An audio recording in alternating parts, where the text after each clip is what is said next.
So when people talk about the first Super Smash Bros. Clones, credit often goes to Digimon Rumble Arena on the PlayStation 1, and a part of that might have to do with the sheer scale that Digimon was at in the year 2001 compared to One Piece, but many forget that Bandai actually had beaten itself to the punch that same year in Japan with One Piece Grand Battle for the PlayStation 1. One Piece Grand Battle, as far as I know, marks one of the very first attempts by Bandai to jump on the Smash Bros. Train, pulling from their pretty sizable catalog of available properties. And although it never saw a release in North America, it did get a release in Europe where the series was already much more popular. And I think the mild success of this title basically laid the framework for a whole wave of anime-themed platform fighters throughout the 2000s, such as Battle Stadium D.O.N. and the Naruto Ultimate Ninja series. But unlike Grand Battle's later PS2 and GameCube successors, which leaned more into the 3D arena combat, sort of like Power Stone, the original Grand Battle on PlayStation 1 was a 2.5D brawler, with clear inspiration from Smash 64.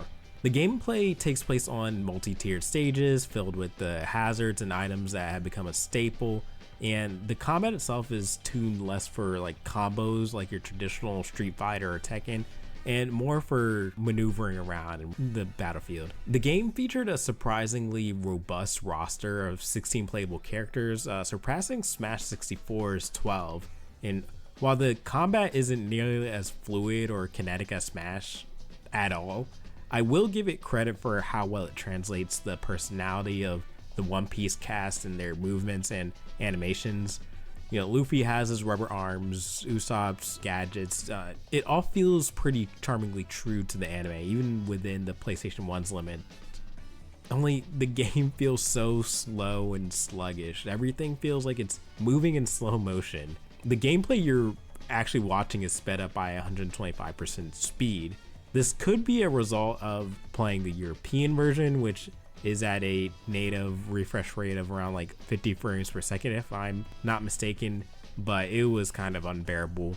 There also didn't seem to be specials outside of full screen cutscene level attacks, which would have helped break up the monotony in my opinion. A sequel, One Piece Grand Battle 2, was released just a year later, only in Japan, with more content and more polish for the PlayStation 1, but the series would go on to kind of evolve into the Power Stone like game that you see now with the next generation, and eventually localizing for American audiences as well, for better or worse, because we did get the 4Kids dub as far as I know for those games. I don't think I'd ever come back to this game, but as far as I know, I think it's a pretty nice fun fact that this was probably one of the first Smash clones.